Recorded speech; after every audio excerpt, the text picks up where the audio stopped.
Salmo de número 91.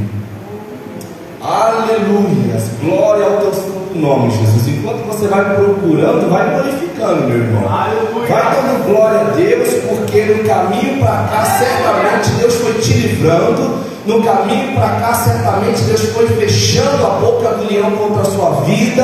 No caminho para cá, certamente o Senhor foi fechando covas. No caminho para cá, certamente o Senhor foi desviando a bala perdida. Deus foi cegando a vista do homem sanguinário a que ele estava te perseguindo. Então vai glorificando. Muitas das vezes nós não temos acesso ao que acontece no mundo espiritual, na maioria das vezes, né? E é por isso que nós precisamos ser muito gratos. Muito grato. Se conseguirmos chegar aqui hoje, aleluia, é porque no decorrer do caminho o Senhor falou: Miguel, Gabriel, arcanjos, serafins, vão lá e livra eles de todo mal. Anda diante deles com espadas desembanhadas, cortando todo laço, desfazendo todo mal, para que nada os impeça de chegar à minha casa. Então nós somos privilegiados de estarmos na casa do Senhor.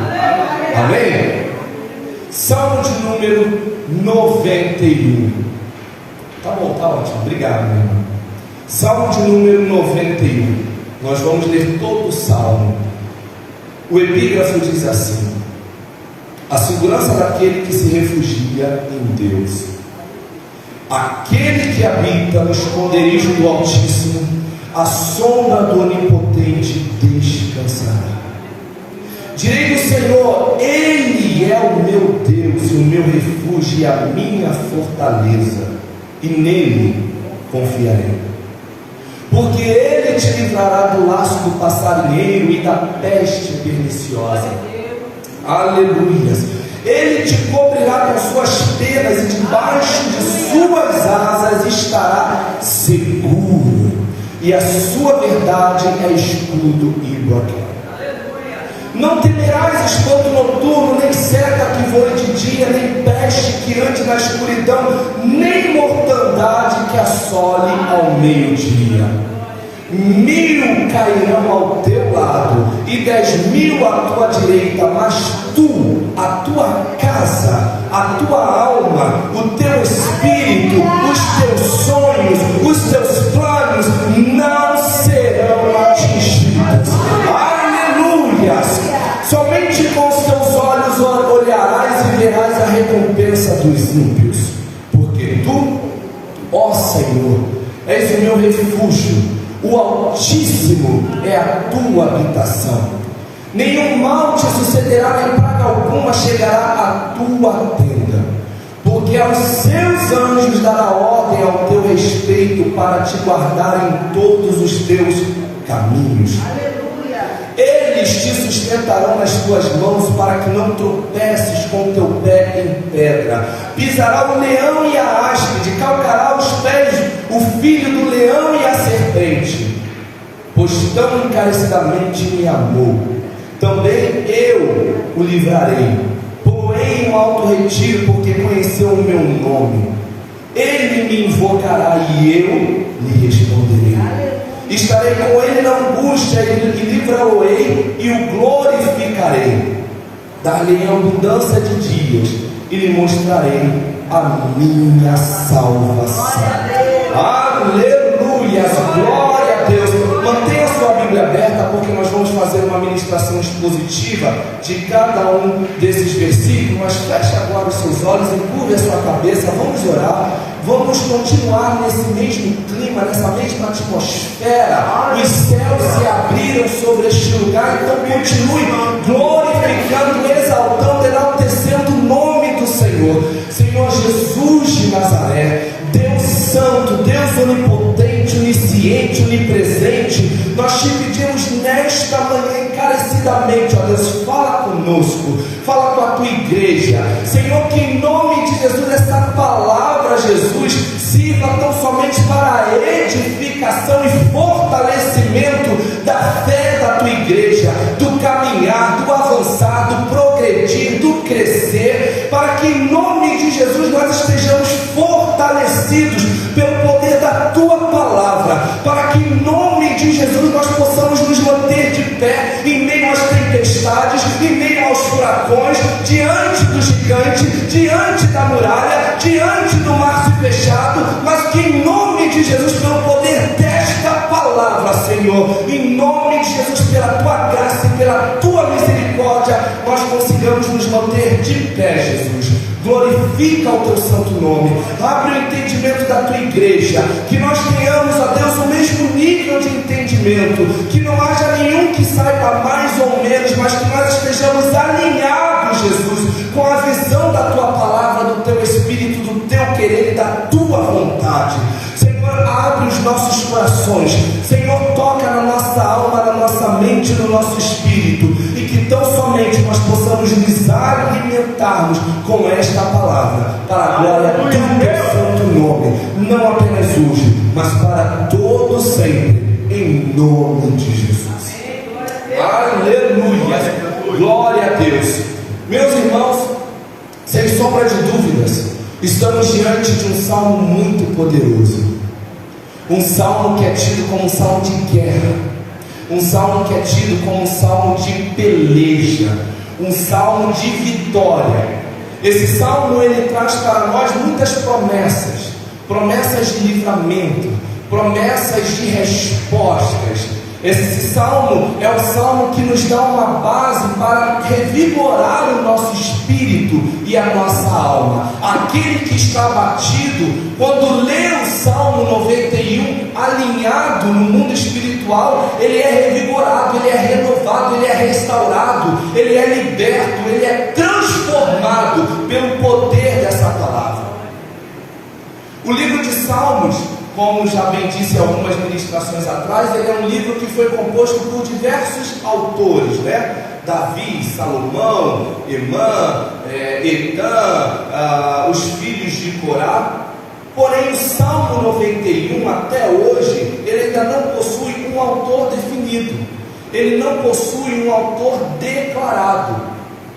Mas o cânon da época identificou que quem escreveu tinha total conhecimento de Deus, justamente por conta do peso dessas palavras.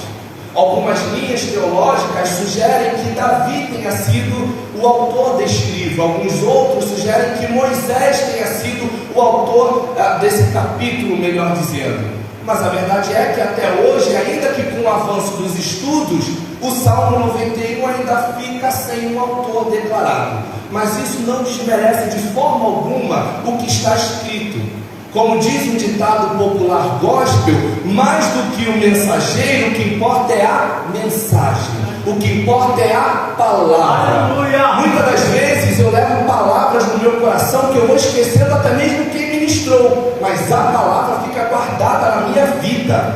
Existem mensagens, existem palavras que eu já ouvi há 15, há 10, há 6, há 7 anos atrás, que eu nem me lembro quem ministrou, aonde que eu ouvi, mas eu lembro da palavra, porque a palavra ela é cravada na nossa alma, no nosso espírito, na nossa mente, justamente para que em meio às tentações, em meio aos furacões, em meio às turbulências, nós possamos nos apegar nessa palavra, para que nada que venha sobre nós seja capaz de nos desestabilizar do mundo espiritual.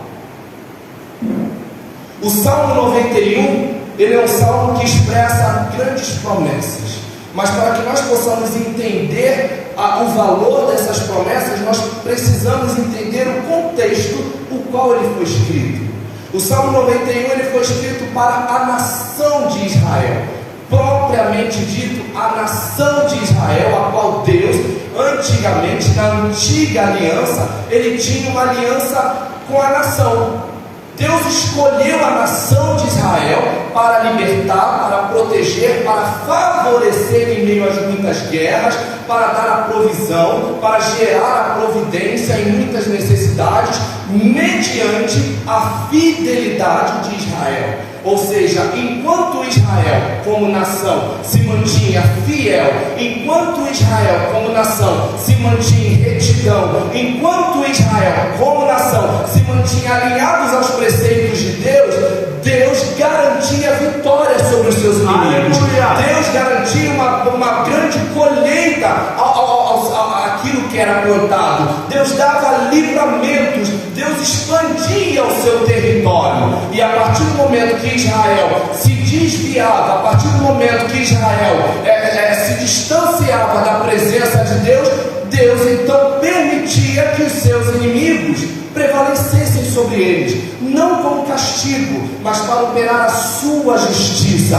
Deus, ele é justo. Deus, ele é justo. Por mais que ele nos ame, por mais que ele tenha dado o seu filho para se sacrificar por nós na cruz, mas ele é justo. Justiça é um dos atributos de Deus. O que eu quero dizer com isso? Eu quero dizer que se você se mantém em fidelidade, Deus vai te abençoar, Deus vai te livrar, mas tudo aquilo que você fez de errado, Deus não vai te livrar.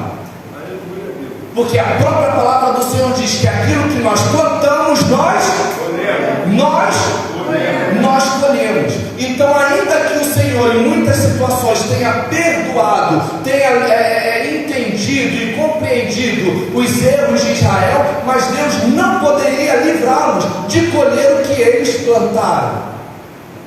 Hoje, essa aliança, que é a segunda aliança, a aliança dada por nós através de Cristo Jesus, a aliança dada através do sangue do Cordeiro, essa aliança ela atribui muito do que era antes físico, passou a ser espiritual. Então, por exemplo, o Israel de antes era o Israel nação, só que o Israel de hoje são vocês. O Israel de hoje sou eu, o Israel de hoje somos nós pela fé. Aleluia. Pela fé em Cristo Jesus, nós somos o Israel de Deus.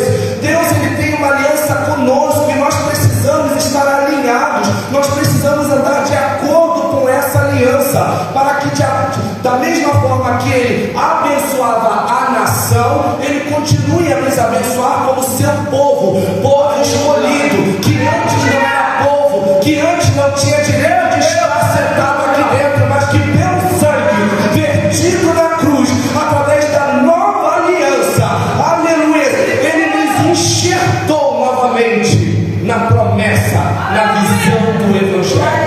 Aleluia! Com a vinda de Jesus, muitas coisas foram espiritualizadas. Como eu mencionei, Deus tinha uma aliança com Israel, nação. E com a vinda de Jesus, Deus passou a ter uma aliança com todos os homens que declarem Jesus como seu único e suficiente Salvador. Se nós olharmos para a Bíblia, nós vamos ver que, por exemplo, a circuncisão, que antes era feita de maneira física, como um sinal da aliança do homem para com Deus, hoje foi substituído pelo batismo. Então hoje um sinal de uma aliança com Deus é quando nós nos batizamos. É claro, a aliança maior está dentro de nós, mas é necessário sim que nós passemos pelas águas para que publicamente essa aliança seja reconhecida. Aleluia, aleluia. Mas não adianta nós passarmos pelas águas e não vivermos a aliança dentro de nós. Nós precisamos unir, nós precisamos nivelar a importância do descer das águas e do manter a aliança dentro de nós. Aleluia.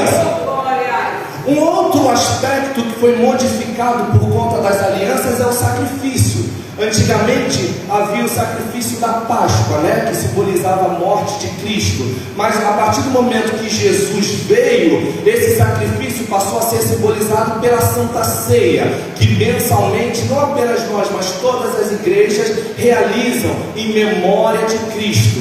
Depois disso nós vemos a mudança do sábado para o domingo, No mandamento Deus ordenou que nós guardássemos o sábado. Mas quando Jesus ressuscitou ao domingo, então o domingo ele passou-se a ser o dia do Senhor para nós cristãos, não invalidando o que foi dito antes, muito pelo contrário, mas para valorizar esse momento. No domingo pela manhã como hoje, muitos achavam que o corpo do cordeiro estava lá, já entrando em decomposição, mas quando Maria chegou na porta do sepulcro e encontrou o sepulcro vazio, os anjos perguntaram: por que procuras no meio dos mortos aquele que vive?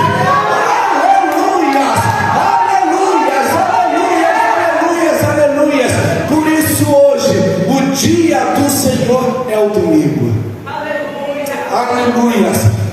Nós não podemos olhar para esse salmo e invalidar tudo aquilo que ele traz, mas nós também não podemos dar valor ao que ele faz sem compreender. Muitas pessoas, elas pegam esses versículos, por exemplo, 1000 cairão ao teu lado e 10.000 à tua direita, mas tu não serás atingido. Nós vamos explorar ele um pouco mais, mas é muito normal, é muito natural que nós vejamos esse versículo exposto, por exemplo, na placa dos caminhões, né? Na ré dos caminhões, naquelas placas que ficam ali.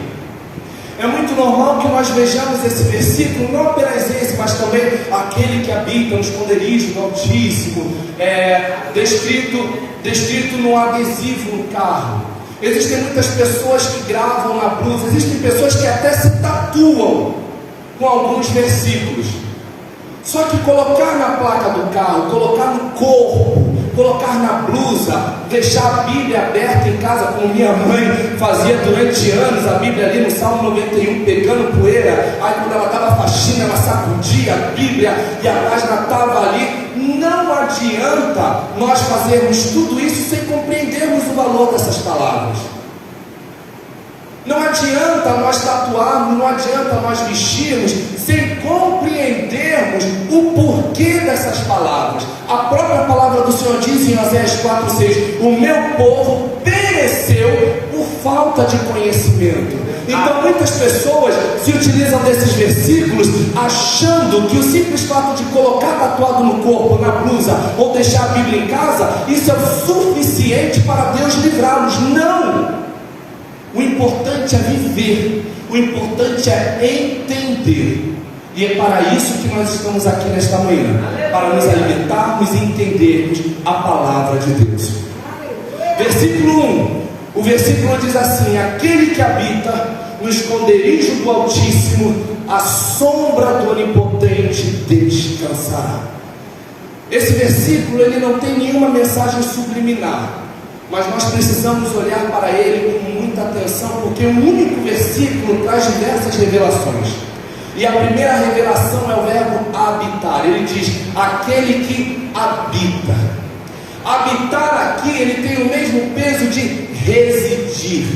Habitar aqui, ele tem o mesmo peso de vivenciar, de fazer morada. Então aqui o salmista está declarando exatamente uma das características que é vivenciar esse salmo, que é aquele que habita. Eu não posso estar aqui apenas por passeio. Para que essa palavra tenha efeito sobre a minha vida, eu não posso estar aqui apenas achando que é um lazer. Eu não posso estar aqui apenas achando que é um compromisso que eu tenho domingo pela manhã, domingo à noite ou quarta-feira à noite. Não, eu tenho que habitar. E habitar é me manter conectado com o Altíssimo na segunda, na terça, na quarta, na quinta, na sexta, no sábado, até o próximo culto. Isso se chama habitar. Habitar, fazer morada, fazer daquele lugar o seu lugar de habitação. Em seguida o salmista diz: a sombra do Onipotente descansará. Aqui é uma característica daqueles que habitam no esconderijo do Altíssimo. E que característica é esse? É ter o descanso, é ter a paz que Jesus mencionou em João 14:27, dizendo: a minha paz vos dou, mas não vou lá dou como o mundo dá. É a paz que Cristo nos dá, que nos faz descansar. Aleluia. É a paz que excede todo entendimento. Quando eu faço morada no esconderijo do Altíssimo, independente de eu estar empregado ou não, eu tenho paz. Quando eu faço morada no esconderijo do Altíssimo, independente de eu ter um laudo favorável ou não, eu tenho paz. Quando eu faço morada no esconderijo do Altíssimo, independente do meu relacionamento estar bem ou não, eu tenho paz. Aleluia, Deus. Aleluias. Ter a paz é uma das principais características daqueles que residem, daqueles que fazem do Altíssimo a sua habitação. Aqui o salmista também diz: a sombra do Onipotente. E isso deixa muito claro O porquê deste salmo, mesmo sem ter tido um autor definido, está incluído aqui, porque pelas palavras é notório que ele tinha intimidade com Deus. Ele conhecia os atributos de Deus, e um dos seus 3 principais atributos em meio a tantos outros é ser onipotente, é ser onisciente e é ser onipresente. Aqui o salmista está dizendo a sombra do onipotente, ou seja, aquele que descansa sobre aquele que tem todo o poder, sobre aquele que descansa que além de ter todo o poder é a fonte de poder. Aleluias! Glória ao nome do Senhor Jesus. Versículo 2 diz assim: direi do Senhor, Ele é o meu Deus, o meu refúgio e a minha fortaleza, nele confiarei. Aqui o salmista está dando um testemunho dele mesmo. Aqui ele está dando testemunho do relacionamento que ele tem com Deus. Ele está dizendo: Ele é o meu refúgio, Ele é a minha fortaleza. Muitos confiam em carros e cavalos, mas eu confio no nome do Senhor dos Exércitos. Aleluia! Muitos confiam e depositam a sua confiança no esposo, na esposa, no trabalho, no carro, até mesmo na própria igreja. Mas nós precisamos depositar, investir e fortalecer a nossa confiança na palavra, em Cristo Jesus. Aleluia! A nossa confiança, o nosso descanso, a nossa paz tem que estar pautada aqui na palavra, no sacrifício da cruz, no amor de Deus por todos nós. Aleluia! Versículo 3. A partir do versículo 3 nós passamos a ver então algumas promessas de livramento. E diz assim: porque Ele te livrará do laço do passarinheiro e da peste perniciosa.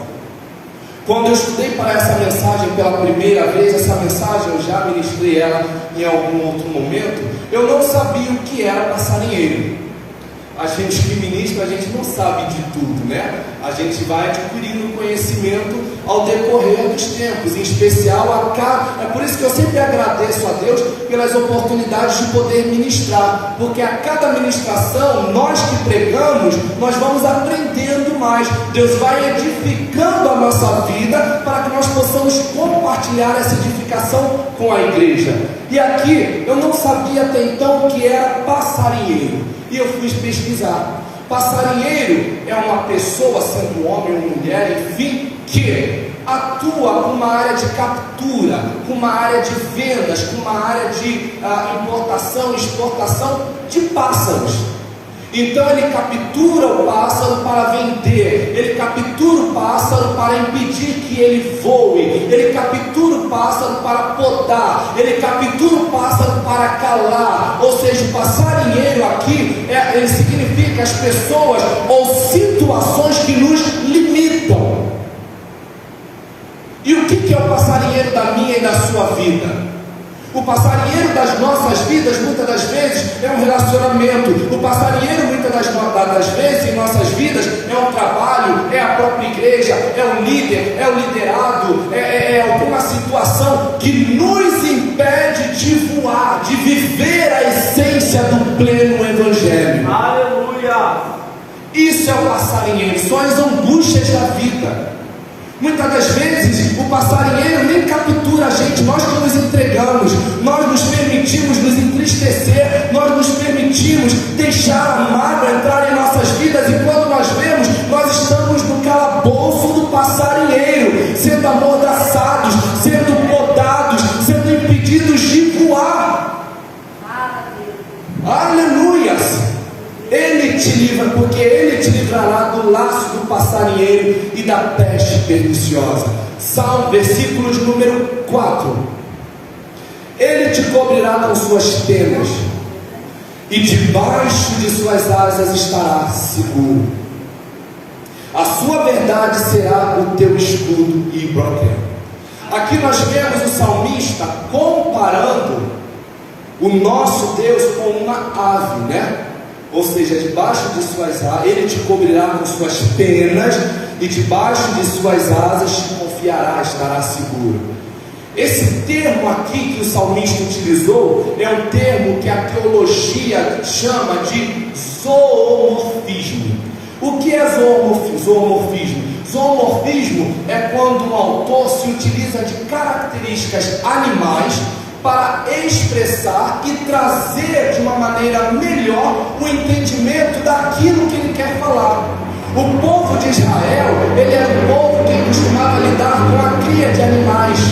O povo de Israel, ele lidava com plantações, lidava com a cria de bois, de gados, de ovelhas, de cabras, de galinhas, de pombas, enfim. Então, quando o salmista diz, ele te cobrirá com suas penas e debaixo de suas asas estará seguro, o salmista está dizendo, entenda qual é o grau de proteção de Deus sobre a sua vida. Ele vai te cobrir de tal forma que nenhum dos seus inimigos terá a capacidade de te ver.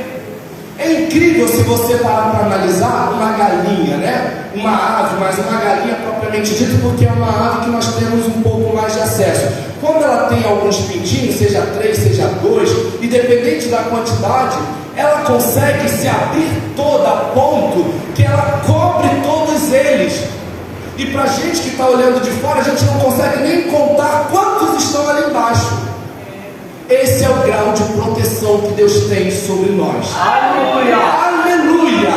Esse é o grau de proteção. Deus, ele quer nos cobrir. Deus, ele quer derramar e despejar as suas asas sobre nós, para que nenhuma investida do inimigo seja capaz de nos alcançar.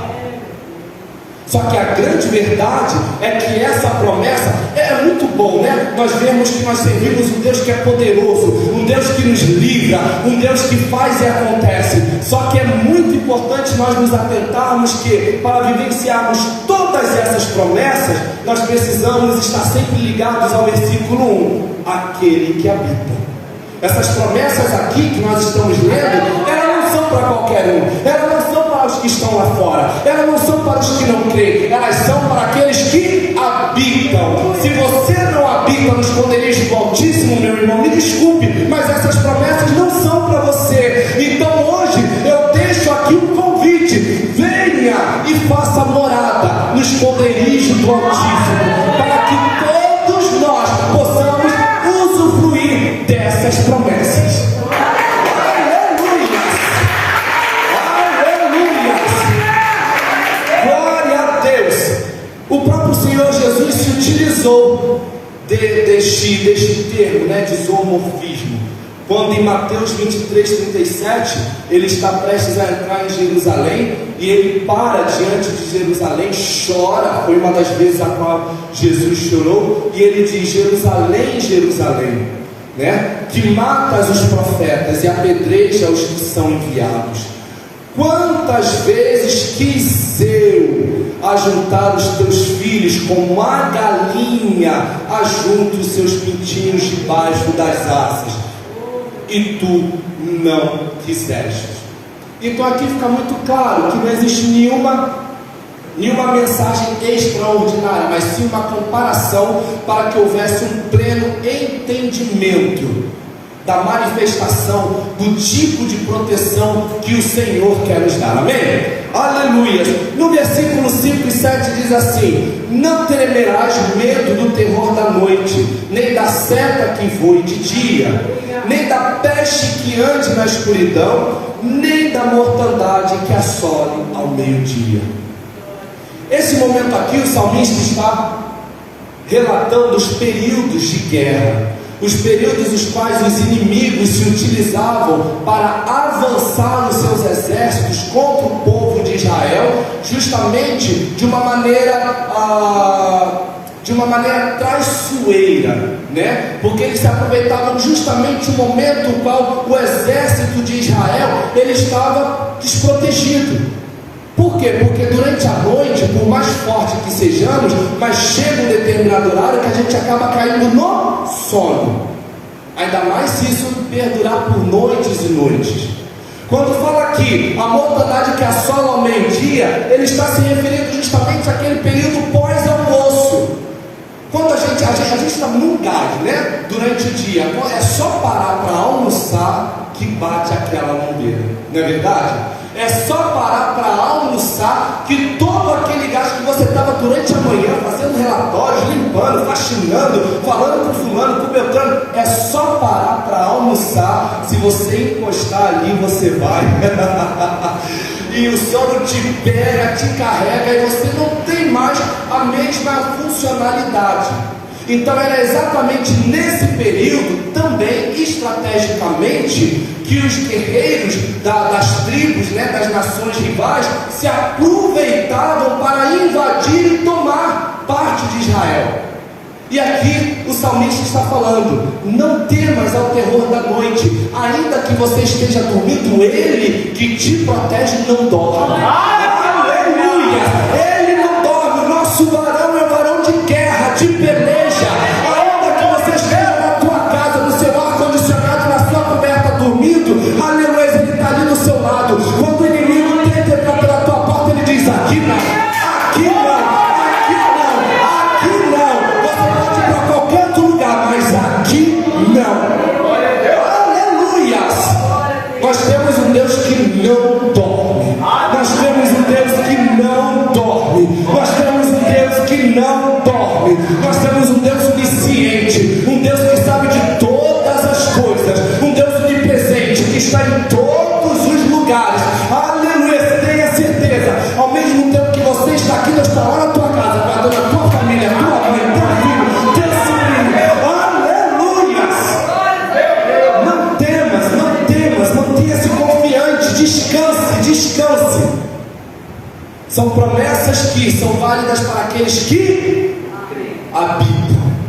habitam no esconderijo do Altíssimo. Aleluia! Porque nem todo mundo que crê habita. Se nós fizermos aí um levantamento, muitas pessoas aí fora dizem crer em Jesus, dizem crer no Espírito Santo, mas nem todos habitam. Meu Deus! Nem todos residem. Nem todos fazem do Altíssimo a sua morada. E eu vou falar, muitos até mesmo dentro da igreja não habitam.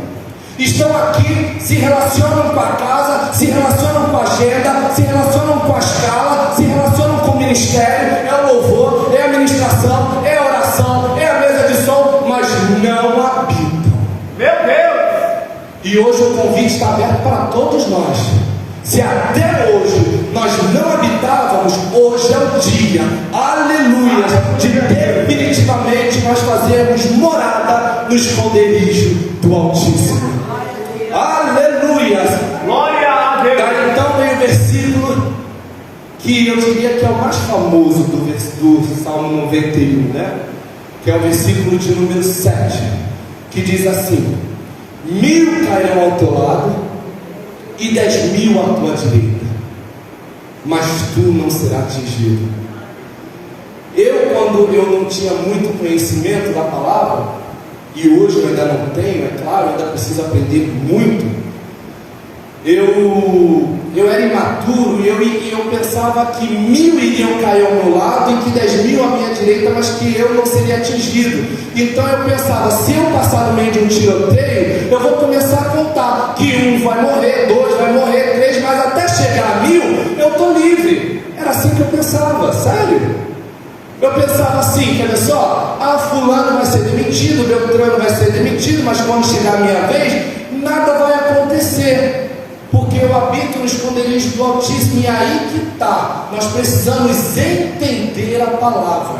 Se nós levarmos na literalidade dessa palavra, nós vamos ver que nós vamos ter um grande choque cultural, nós vamos ter um grande choque de visão. Por quê? Porque a própria palavra diz que os discípulos, que os apóstolos, até mesmo os profetas, morreram de maneiras horrendas. E daí você pode olhar para a palavra e falar: mas espera aí, Jeremias não morava no esconderijo, não habitava no esconderijo do Altíssimo, mas espera aí, Ezequiel não morava no esconderijo do Altíssimo, mas espera aí, Lucas, Paulo, João, enfim, todos eles residiam no esconderijo do Altíssimo. E você pode se perguntar: mas por que Deus não livrou? Por que Deus não cumpriu com a sua promessa, dizendo que 1000 cairão ao teu lado, 10.000 à sua direita, mas que eles não seriam atingidos? Meu irmão, é porque esse versículo está se referindo à sua fé. Esse versículo está se referindo à sua aliança com Deus.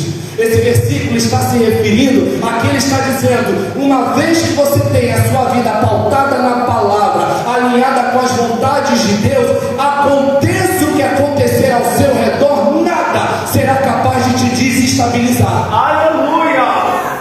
Por isso que nós vemos do nosso lado pessoas completamente transtornadas por conta da morte, pessoas transtornadas completamente por conta do desemprego, pessoas transtornadas por conta de problemas em relacionamento, pessoas transtornadas por conta de problemas em igreja, e você é ali intacto. Por quê? Porque você já faz parte do esconderijo do Altíssimo. Você não se deixa se abater, você não se deixa se levar. Você olha para um caído, mas você se mantém. Você olha para outro enfraquecendo, mas você se mantém. Por quê? Porque aquele, aleluia, que fez a promessa, ele é fiel e justo para cumprir, para segurar nas suas mãos, para te fortalecer e dizer: eu quero te ver de pé. Eu entreguei o meu filho para te fazer andar de pé, de cabeça erguida, olhando para o alvo, para que 1000 caia ao teu lado, 10.000 à tua direita, mas você não será atingido. Aleluia!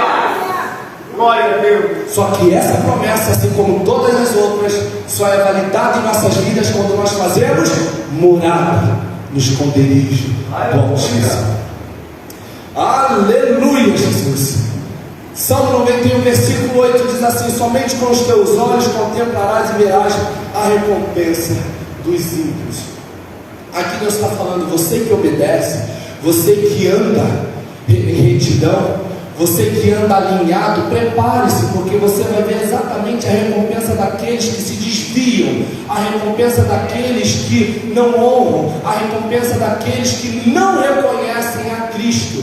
E é o que a gente vê hoje em dia, né? A gente vê as pessoas chorando, se lamentando, a gente vê as pessoas passando por diversos problemas, muitas pessoas até se matando, procurando a morte, se suicidando, justamente por não terem Cristo, por não terem Jesus, por não terem o Espírito Santo, por não habitarem no esconderijo do Altíssimo. Então a palavra está dizendo: eu vou te fortalecer, eu vou te separar, para que você veja a recompensa dos ímpios, para que você veja aquilo que eu te livrei. Era para você estar ali, era para você estar atordoado, era para você estar atordoada, era para você estar em sofrimento, mas eu te livrei. Mas eu não vou te impedir de olhar para ver a realidade da onde eu te tirei.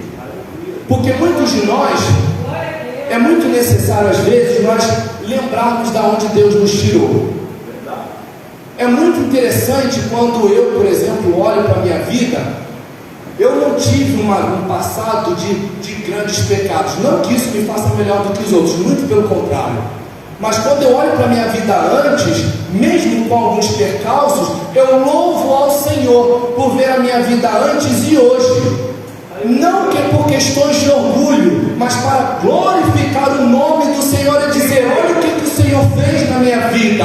Antes eu mentia e o Senhor me consertou. Antes eu adulterava e o Senhor me consertou. Antes eu me corrompia, eu roubava, mas o Senhor me fez uma nova criatura. Aleluia, uma nova criatura, para testemunhar o poder dele. Aleluias, glória ao nome do Senhor. Depois nós vemos então o Salmo 91, do 9 ao 13, e ele diz assim: porque tu, ó Senhor, és o meu refúgio, no Altíssimo fizeste a tua habitação. Nenhum mal te sucederá, nem praga alguma chegará à tua tenda, porque aos seus anjos dará ordem ao teu respeito, para que te guardem em todos os teus caminhos. Eles te sustentarão nas tuas mãos, para que não tropeces com o pé em pedra. Pisarás o leão e a cobra, calcarás aos pés o filho do leão e da serpente. Esse trecho é um trecho que classifica esse salmo também como um salmo messiânico. Aqui, na verdade, o salmista está fazendo referência ao próprio Cristo. Quando ele diz que com o nosso pé, que com o pé pisará, né, na cabeça da serpente, ele está fazendo referência a Gênesis 3,15, que diz assim: e porém inimizade entre ti e a mulher, e entre a tua semente e a sua semente, e esta te ferirá a cabeça, e tu lhe ferirá o calcanhar. Aqui está fazendo menção exatamente a Jesus, porque somente Jesus tem o poder de pisar na cabeça da serpente, de pisar na cabeça do inimigo, do diabo, aleluia, para nos livrar, para nos fazer homens e mulheres livres. Daí, dando sequência, do 14 ao 16, diz assim: porquanto tão encarecidamente me amou, também eu livrarei. Aqui na verdade já é a pessoa de Deus, né? Falando com o salmista referente a Jesus. Também eu o livrarei, pô-lo-ei em alto retiro, porque conheceu o meu nome. Ele me invocará e eu lhe responderei. Estarei com ele na angústia, na angústia dela o retirarei e glorificarei. Fortá-lo-ei com longura de dias e lhe mostrarei a minha salvação. Aqui só reforça que esse trecho é um trecho messiânico. Aqui é um trecho que traz para nós a segurança de que todas as nossas orações nós teremos resposta. Todas, ainda que as nossas orações não estejam sendo respondidas de imediato, mas todas as nossas orações nós teremos resposta. Ele está falando: ele me invocará e eu lhe responderei. Eu lembro do que aconteceu com Daniel. Em Daniel, no capítulo 10, versículo 12, Daniel fez uma oração, Daniel clamou ao Senhor, só que a resposta dessa oração demorou. Daniel então se dispôs a fazer um propósito para que Deus o respondesse. É quando então Daniel fez o jejum de 21 dias, né? Que nós conhecemos muito bem. E no 21º dia é que a resposta chegou. E quando o anjo chegou com a resposta, ele diz: Daniel, o Senhor ouviu o teu clamor desde o primeiro dia. Quando você se ajoelhou, o Senhor já estava com os ouvidos dele atentos, mas a resposta demorou porque no caminho houve uma guerra espiritual. O príncipe da Pérsia, ele impediu que a resposta chegasse, até que ele mandou Miguel, o arcanjo de guerra, para pelejar, para a resposta chegar. Aleluia! Eu não sei há quanto tempo você está pedindo uma resposta. Eu não sei com qual propósito você veio aqui nesta manhã, mas eu preciso te falar: hoje é uma manhã de resposta para a tua vida, hoje é uma manhã de resposta para a tua alma, hoje é uma manhã de resposta. E que resposta é essa? Talvez você diga: Senhor, eu preciso de um bom emprego, Senhor, eu preciso de uma boa saúde, Senhor, eu preciso ter meu relacionamento restabelecido, Senhor, eu preciso de uma nova casa. Deus está falando: não, o que você precisa é habitar no esconderijo do Altíssimo. O que você precisa é habitar. Aleluia, Jesus, é habitar. Todas essas promessas, eu estou falando do começo ao fim, elas são vigentes para todos aqueles que habitam, para todos aqueles que habitam, para todos aqueles que habitam, para todos aqueles que habitam. Aleluia! Para todos aqueles que habitam. E eu concluo dizendo que quem habita, ele passa a ter as características daquele lugar, né? Por exemplo, se você for no Rio Grande do Sul, eu nunca fui, mas pelo que eu vejo, é costume que eles tomem no final da tarde o famoso chimarrão, não é verdade? É uma tradição, é uma cultura, faz parte de quem reside lá no Rio Grande do Sul. Se nós vamos para o norte, para a Bahia, é normal que você veja as pessoas comendo acarajé. Eu sou apaixonado por acarajé, eu amo acarajé, eu amo tudo que tem pimenta, eu adoro pimenta, muito. Então, de acordo com o lugar, ainda que você não faça parte daquele lugar, mas é comum você começar a obter características daquele lugar.